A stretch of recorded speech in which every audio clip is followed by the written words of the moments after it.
بسم اللہ الرحمن الرحیم۔ السلام علیکم۔ یہ کتاب آپ کے لیے کاشانہ بصیرت کے یوٹیوب چینل کی جانب سے ریکارڈ کی جا رہی ہے۔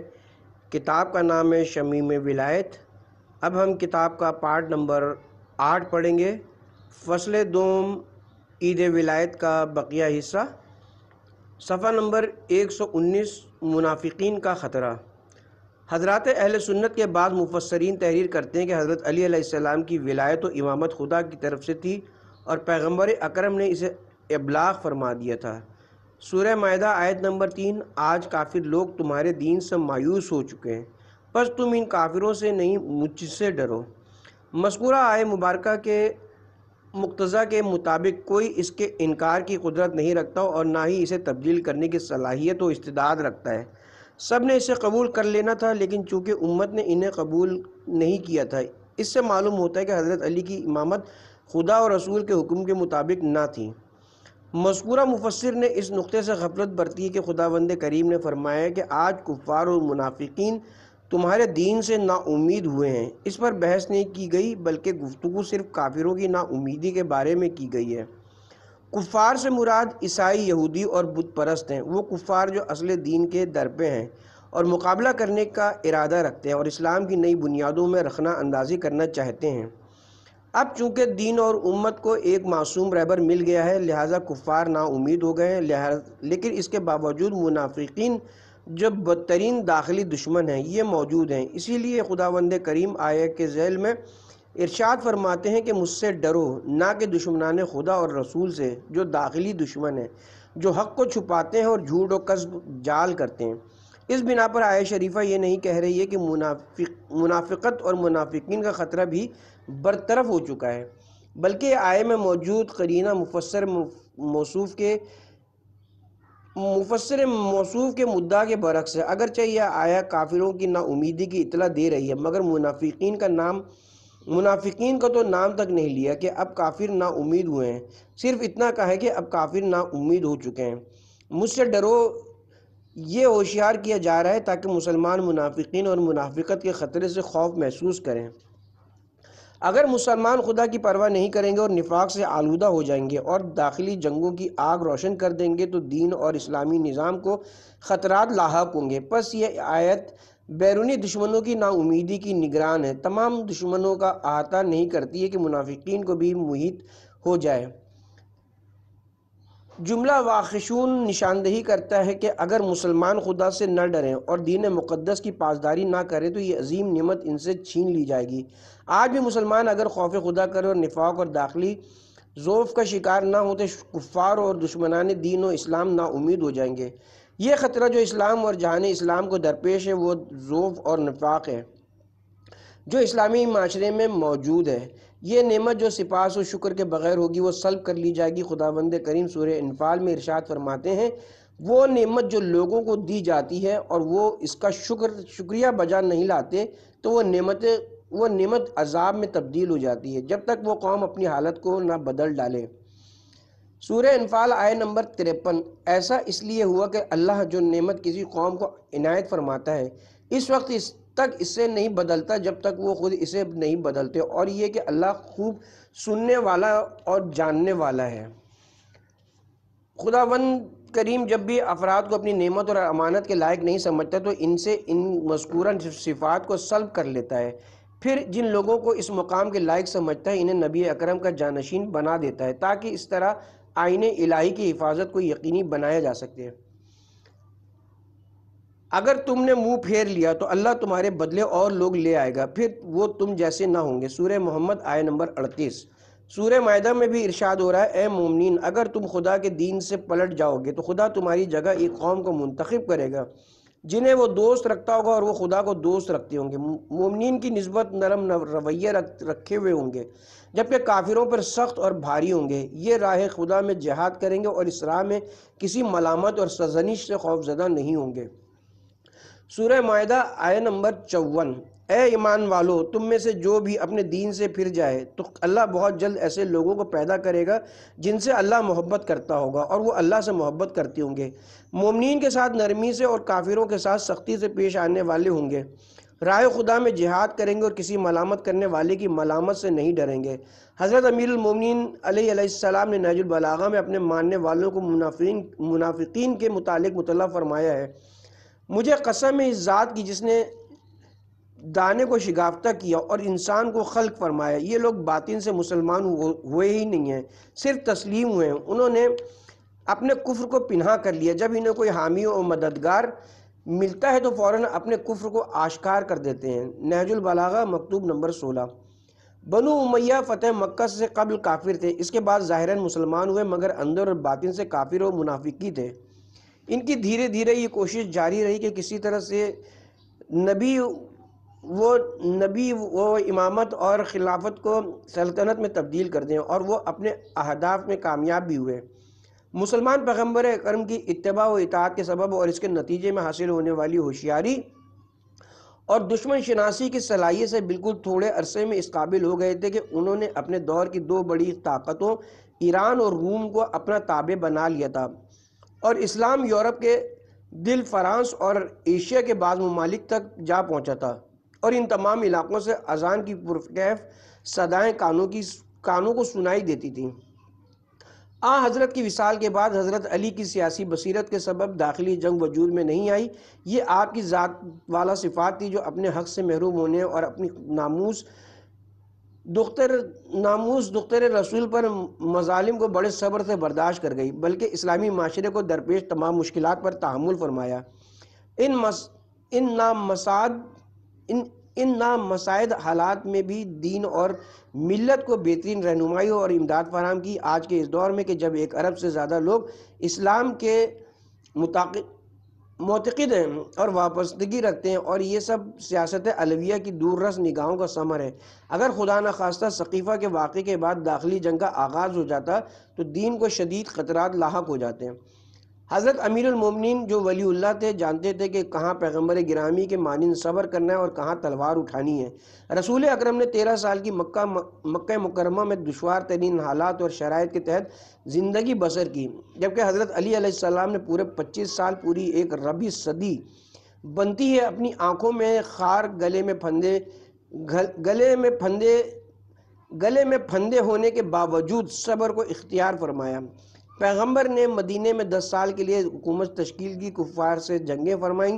حضرت علی کا 5 سالہ دور اقتدار بھی منافقین کے ساتھ میدان جنگ میں ہی گزر گیا۔ ولایت فقیہ امامت کا دوام۔ جس طرح کفار حضرت کی وصال کے منتظر رہے کہ آپ کے وصال کے ساتھ ہی دین کی بساط الٹی جا سکے، مگر ان کی سازش اور ارادے کو قوصر اور غدیر نے ناکامی سے دوچار کر دیا ہے۔ حضرت علی علیہ السلام کی ولایت و امامت کے دشمنوں نے اسی غرض سے ماہ مبارک رمضان کا سانحہ انجام دیا کہ آپ کی شہادت کے بعد وہ اپنے نامکمل منصوبے کو مکمل کر سکے، مگر شاید وہ اس بات سے لا علم تھے کہ اگر آسمان ولایت سے ایک ستارہ غروب ہو بھی جائے تو افق عصمت و طہارت پر اس کی جگہ بالکل ویسے ہی ایک ستارہ جگمگا اٹھتا ہے۔ جب وہ غروب کرے گا تو اس کی جگہ دوسرا ستارہ۔ یہ دمکتے ہوئے ستارے ایک ساتھ کبھی غروب نہیں کریں گے۔ اگر ایک امام معصوم دنیا سے تشریف لے جائیں گے تو ان کی جگہ دوسرا امام لے لے گا۔ اسی طرح غیبت کبریٰ کے دور میں بھی دشمن فائدہ نہیں اٹھا سکتا۔ امام زمانہ کی غیبت میں بھی رہبر اور رہنمائی کی ذمہ داری ولی فقیہ کے ذمے ہوتی ہے، وہی اس عرصے میں دین کی حدود اور اسلامی نظام کا محافظ و نگران ہوتا ہے۔ فقیہ ایک ایسی شخصیت ہوتی ہے کہ جو اپنی حقیقت کے لحاظ سے دوسروں پر کوئی امتیاز نہیں رکھتی ہوتی، بلکہ ان کے برابر ہوتی ہے، مگر اس شخصیت کے چند حقوق بھی ہوتے ہیں جو اس کے لیے مختص ہوتے ہیں۔ مثلاً فقیہ کے لیے فقاہت، عدالت، مدیریت، شجاعت اور شہامت ضروری اور لازمی ہوتی ہے۔ اگر اس لحاظ سے دیکھا جائے تو پھر دوسروں کے برابر ہرگز نہیں، بلکہ وہ ولی اللہ ہوتا ہے۔ فقیہ میں ولی اللہ کی شخصیت حقوقی کے مراتب اور مدارج ہیں، جس کے سبب اس شخصیت کی پیروی لازمی اور ضروری ہے۔ مثلاً اگر ولی فقیہ ایک مرجع تقلید کے مانند ہوں اور وہ کسی چیز کی حرمت یا وجوب کے متعلق فتویٰ دے تو اس پر عمل کرنا سب پر واجب ہے، اور اگر وہ ولائی حکم دیں جیسے ایران اور اسرائیل کے درمیان تعلقات اور روابط منقطع کرنا واجب ہے تو اس پر عمل کرنا واجب ہے، اس کو نقص کرنا دوام ہے۔ حتیٰ کہ خود اس پر بھی، اور اگر کبھی مسند قضاوت پر تشریف فرما کر اپنے آپ کو منہجم کریں، اپنے آپ کو متہمم کر دیں اور اپنے مخالف فریق کو بری کر دیں، تو اس پر عمل کرنا ان پر بھی اور دوسروں پر بھی واجب ہے، اور ان کا نقص خود ان پر اور دوسروں پر بھی حرام ہے۔ پس ولایت فقیہ فتوی فقیہ کے شعبے میں اور قضاوت و انصاف کے شعبے میں اسلامی نظام کا ادارہ ہے۔ اس میں ولایت فقاہت و عدالت کے شعبے ہیں اور ایک سسٹم ہے، ایک نظام ہے۔ اسی اساس کے تحت جب آیت اللہ العظمیٰ مرزا شیرازی نے فرمایا کہ یہ حکم ولائی سب پر واجب ہو گیا، حتیٰ کہ خود ان پر بھی، اور اس کی مخالفت حرام ہو گئی خود ان پر بھی۔ ولایت حضرت علی علیہ السلام بھی بالکل اسی طرح ہے۔ حضرت علی علیہ السلام اس لحاظ سے کہ جب فقہی یا قضائی حکم صادر فرماتے تھے ولی اللہ تھے، البتہ اس جہت سے کہ وہ حکم قضائی کی اطاعت بھی کریں، مگر یہ شخصیت علی ابن ابی طالب علیہ السلام کی ہے، جبکہ فقیہ کی شخصیت ایک پہلو حقوقی بھی ہوتا ہے، جس کی وجہ سے وہ دوسروں سے ممتاز ہوتا ہے۔ یہ شخصیت حقوقی ملکات کے مانند ہے، اس کی بازگشت فقاہت، عدالت اور شجاعت کی طرف ہوتی ہے۔ البتہ فقیہ کی شخصیت کا ایک پہلو حقیقی بھی ہوتا ہے کہ جس میں وہ سب کے برابر ہوتا ہے۔ ولایت فقیہ وکالت یا وکالت کی طرح نہیں ہے کہ مثلا جو شخص دین میں قیم اور صاحب اختیار نہیں ہے وہ فقیہ کو وکیل بنائے۔ وجوہات شرعیہ پر عوام کا اختیار نہیں ہے، لہذا ضروری ہے کہ انہیں بذریعہ وکیل فقیہ تک پہنچائے۔ وکالت ماں ہوتی ہے کہ جہاں اپنے قلم کے ذریعے اپنے اختیارات کسی کو تفویض کر دیے جائیں۔ اب اگر کوئی شخص دین میں اختیار نہیں رکھتا تو وہ وکیل بنانے کا اختیار بھی نہیں رکھتا۔ پس جو اصل اور قانون پیغمبر گرامی کے لیے تھا، اسی قانون کے تحت ان کی جانشین شخصیت ہے جو فقہاء میں سے ایک فقیہ ہے، اور جس کے پاس فقاہت و عدالت ہے۔ جو چیز دوسروں کو خوش اور دشمنوں کو ناراض کرتی ہے وہ رہبر کی ولایت ہے۔ اگر کوئی معاشرہ رہبر اور رہنما کے بغیر ہو تو اس کی حالت بوسنیا اور ہرزگوویہ کی طرح ہو جاتی ہے۔ دشمن نے یورپ کے مرکز و قلب میں بھی رحم نہیں کھایا تو ایران اسلامی پر کس طرح رحم کھا سکتا ہے؟ ہاں البتہ اتنا فرق ضرور ہے کہ وہ ممالک جو خود کو امن و امان کا علم بردار کہتے ہیں ان کے دکھوں کا مداوع کر سکتے تھے، جبکہ ایران اسلامی تو چاروں طرف سے خون آشام دشمنوں میں گھرا ہوا ہے۔ عراق، افغانستان، ترکی، اب ایسا نہیں ہے کہ دشمن نے رخت سفر باندھ رکھا ہے۔ قرآن کریم کی 2 آیات ہمیں خطرے کی گھنٹیاں مسلسل سنا رہی ہیں۔ سورہ اسراء آیت نمبر 8، اگر تم نے شرارت دہرائی تو ہم بھی اسی روش کو دہرائیں گے۔ سورہ انفال آیت نمبر 19، اگر تم نے اس جرم کا اعادہ کیا تو ہم بھی اس سزا کا اعادہ کریں گے۔ ان مذکورہ بالا آیات کا پیغام یہ ہے کہ اگر تم پلٹ آئے تو ہم بھی پلٹ آئیں گے۔ اگر تم سفر میں تھے، راستے میں ہوتے تو ہم بھی اپنے فیض کو تب تک جاری اور دوام بخشتے۔ مستحب ہے کہ عید غدیر کے دن مسلمان ایک دوسرے کو یہ جملہ کہیں: تمام تعریفیں اس اللہ کے لیے ہیں جس نے ہمیں امیر المومنین اور ائمہ اطہار کی ولایت سے تمسک کرنے والوں میں سے قرار دیا ہے۔ چونکہ اہم ترین مسئلہ رہبری کا ہے، جامع الشرائط اور جرت مند قسم کے رہبر کا ملنا بھی آسان کام نہیں ہے۔ صرف علم حاصل کر لینے سے مدیریت کی صلاحیت اور رہبری کرنے کے انداز حاصل نہیں ہو جاتے، اگرچہ تحصیل علم اساسی ترین شرط ہے۔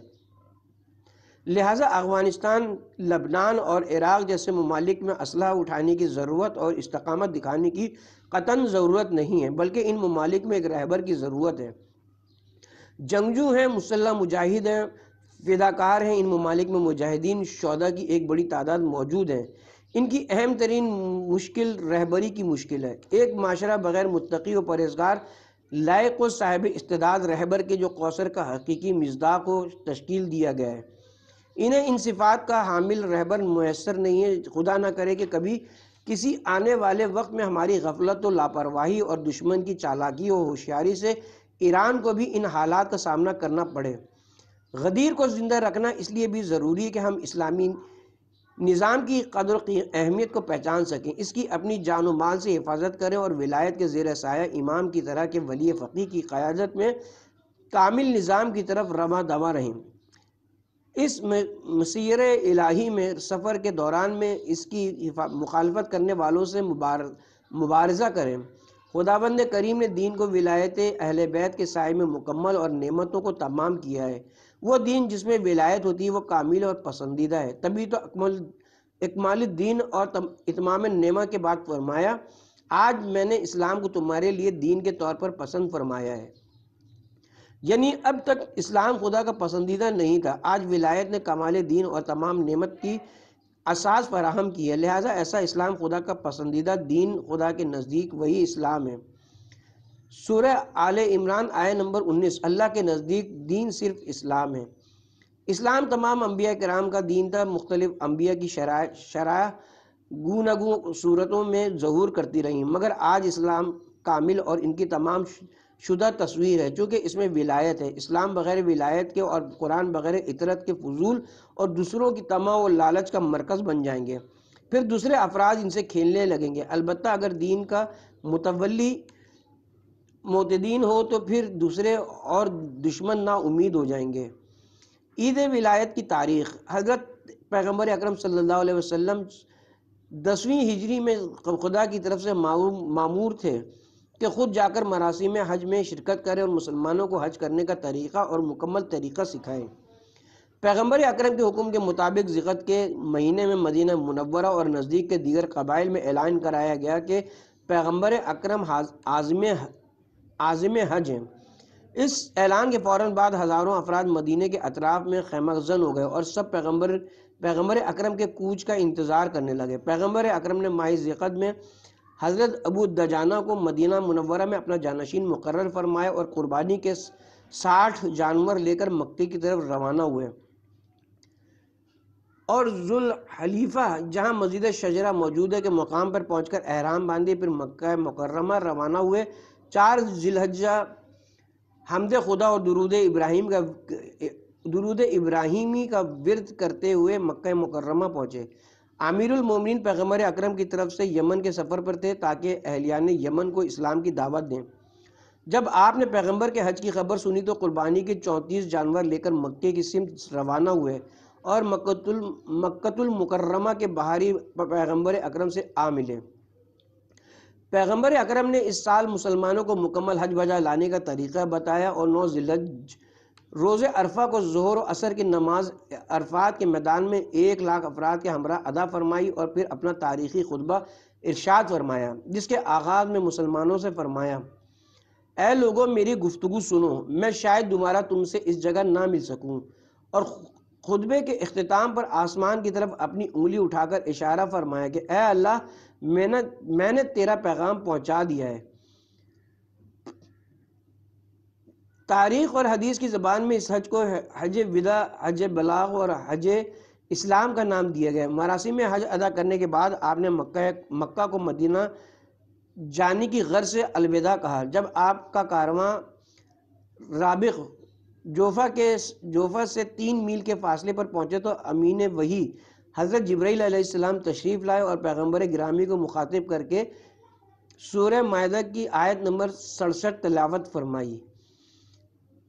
غدیر خم میں 4 سو آج کی اصطلاح میں پیغمبر نے توقف کا حکم دیا۔ آپ کے ٹھہرتے ہی سارا کارواں رک گیا اور لوگ ایک جگہ جمع ہو گئے، اگرچہ موسم شدید گرم تھا، اس حد تک کہ بعض افراد نے اپنی چادریں آدھی سر پر اور آدھی پاؤں کے نیچے لے رکھی تھیں۔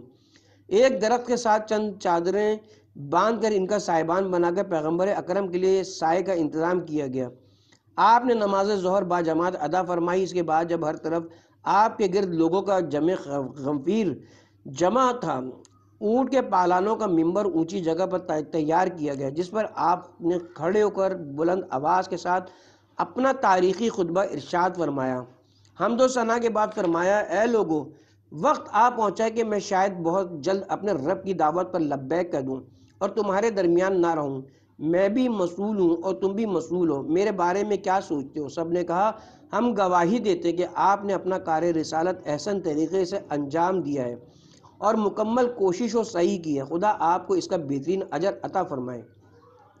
پھر فرمایا، کیا گواہی دیتے ہو کہ معبود ایک ہے، محمد اس کے عبد اور رسول ہیں؟ آخری جہان میں جنت جہنم ابدی زندگی ہیں اور ان میں شک نہیں ہے، میں گواہی دیتا ہوں۔ پھر فرمایا میں تمہارے درمیان دو گراں قدر چیزیں چھوڑے جا رہا ہوں، اب دیکھنا یہ کہ تم ان دونوں سے کیا سلوک کرتے ہو۔ حاضرین میں سے ایک نے بلند آواز میں پوچھا ان دو چیزوں سے کیا مراد ہے؟ آپ نے فرمایا ایک کتاب خدا اور دوسرے میرے اہل بیت، مجھے میرے رب نے اطلاع دی کہ یہ دونوں نشانیاں ایک دوسرے سے ہرگز جدا نہیں ہوں گے۔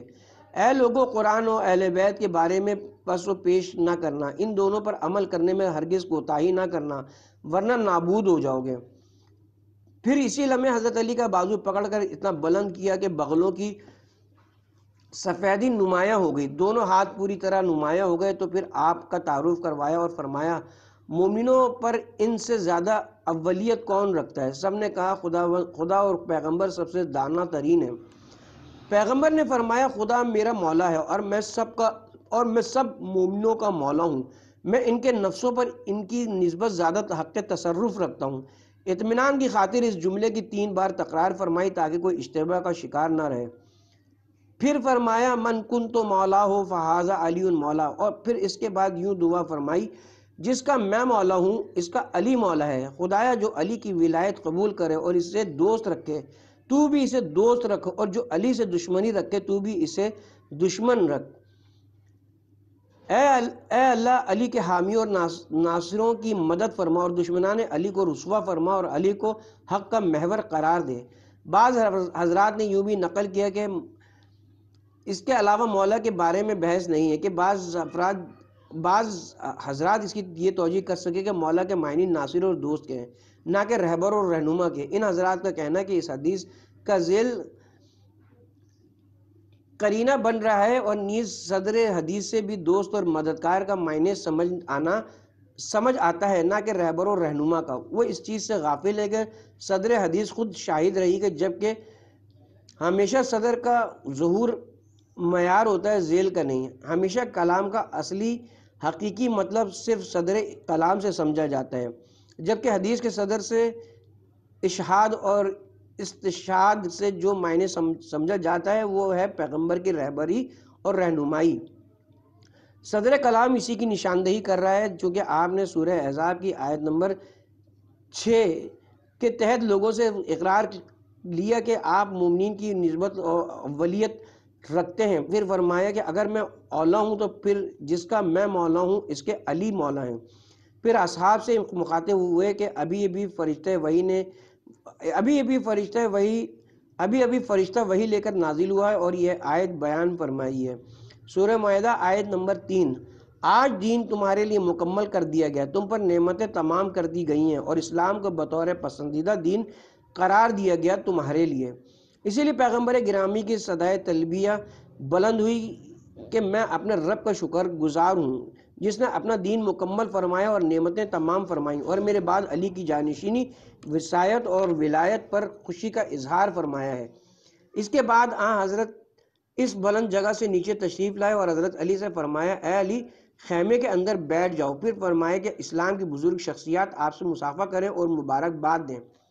سب سے پہلے شیخین نے حضرت علی علیہ السلام کو مبارکباد دی اور درجیل الفاظ مبارک ہو اے فرزند ابو طالب، آج کے بعد آپ میرے اور ہر مومن و مومنہ کے مولا ہیں کے ذریعے مبارکباد دی اور حضرت علی کو اپنا مولا قرار دیا۔ اس موقع پر حسان بن ثابت نے پیغمبر اکرم سے خصوصی اجازت لے کر اشعار کہے اور انہیں پیش فرمایا۔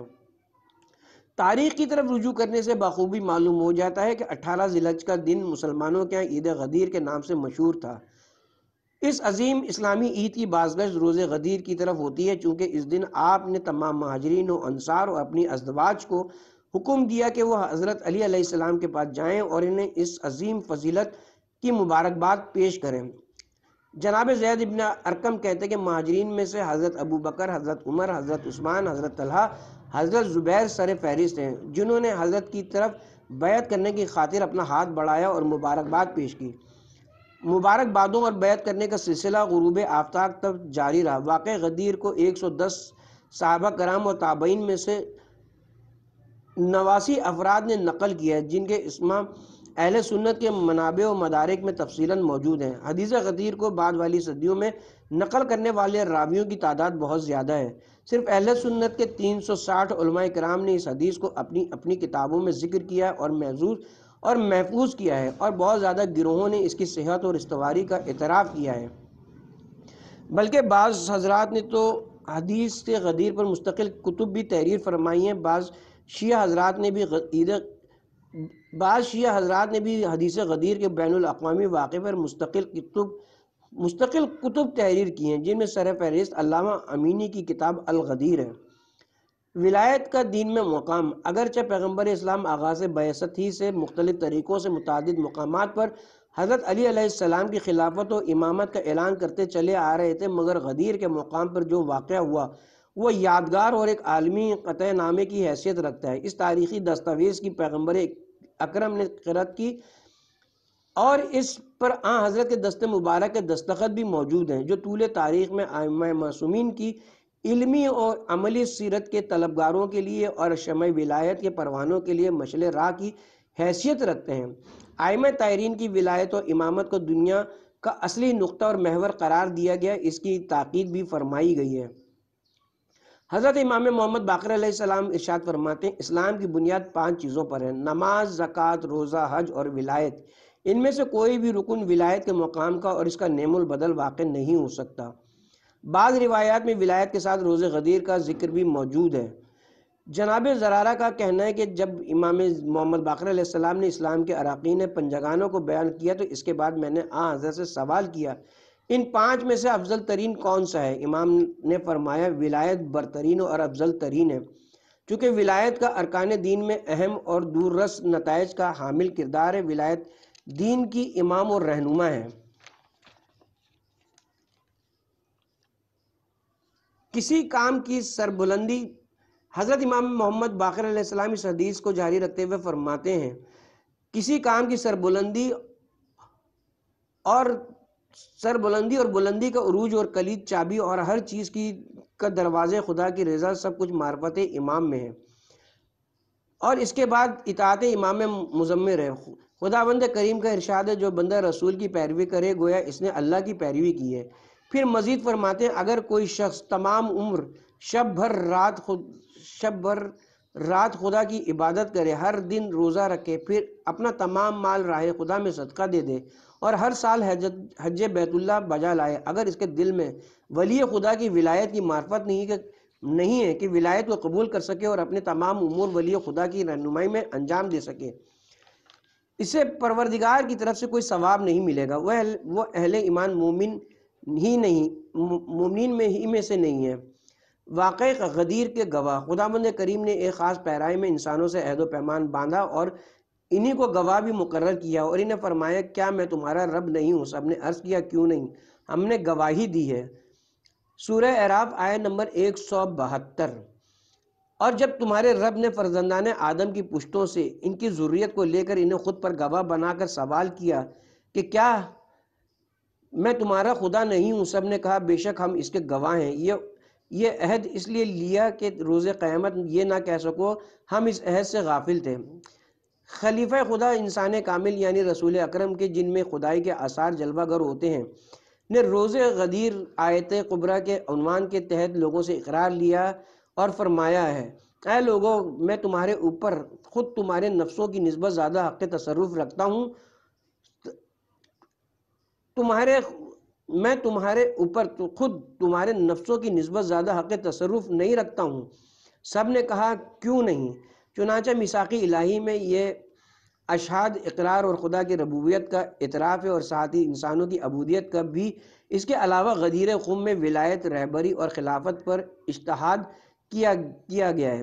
گواہی اس اساس پر لی گئی ہے تاکہ انسان حقیقت کی بنیاد پر تقسیم گیری کر سکے اور تسلیم و قانع ہو جائے۔ خداوند کریم نے اپنی ربوبیت اور ہماری عبودیت کی نشاندہی فرمائی اور ہم سے شریعت اور احکام شریعہ کو قبول کرنے، بجا لانے اور اطاعت کرنے کا عہد و پیمان لیا ہے۔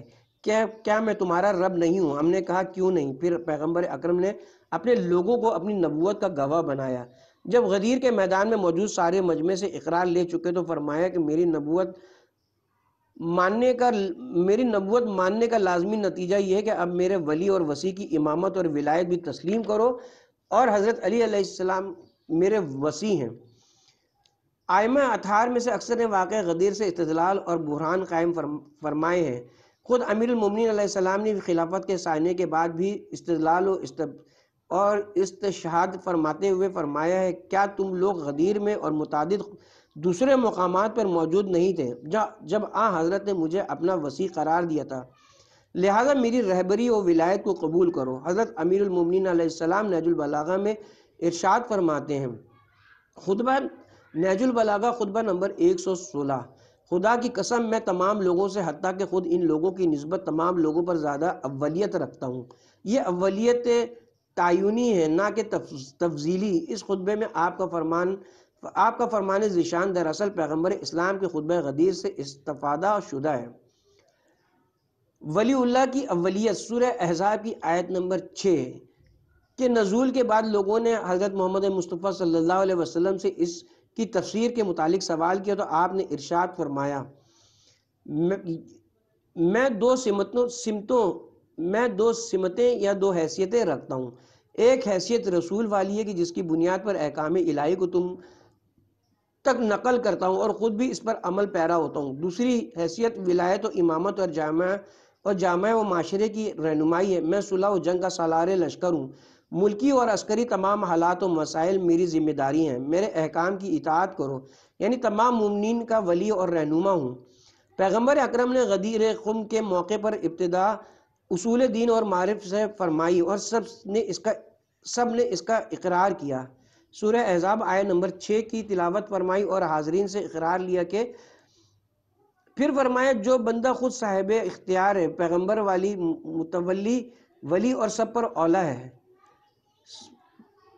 اولیت اولا سورہ احزاب اور ارشاد پیغمبر میں تعینی ہے نہ کہ تفضیلی ہے۔ اب اگر کہا جائے کہ کوئی دوسرا اس کام کو انجام دے سکتا ہے لیکن زید اولا ہے، یہ افعل تفصیل ہے لیکن افعل تعین ہے۔ جیسے مومنین و مہاجرین میں سے قرابت دار ایک دوسرے سے زیادہ اولیت اور قرابت رکھتے ہیں، اس کا معنی یہ نہیں کہ عرص میں تمام برابر ہیں مگر پہلا طبقہ زیادہ موضوع ہے، بلکہ بائیں معنی یہ ہے کہ طبقہ اول کی موجودگی میں طبقہ دوم کو میراث نہیں ملتی، اسی طرح طبقہ دوم کی موجودگی میں طبقہ سوم کو میراث نہیں ملتی۔ چونکہ اولیت تعینی ہے تو پیغمبر کی موجودگی میں کوئی انسان صاحب اختیار نہیں ہوتا، نہ یہ کہ ہم خود صاحب اختیار ہیں، بلکہ ہم پر اختیار صرف پیغمبر کو ہے۔ بہتر یہ کہ ولی ہمارے ان امور کو انجام دے کہ ان کی ادارت کرے جن میں اس کی اولیت تفضیلی ہے نہ کہ تعینی۔ لوگ اپنے ذاتی امور معاملات میں اختیار رکھتے ہوتے ہیں مگر جب پیغمبر کی رہبری کے ماتحت ہو جاتے ہیں تو پھر پہلی اور آخری بات رسول کی ہی ہوتی ہے۔ پیغمبر صلی اللہ علیہ وسلم نے غدیر کے مقام پر سورہ احزاب کی آیت نمبر 6 سے یہی استفادہ فرمایا ہے۔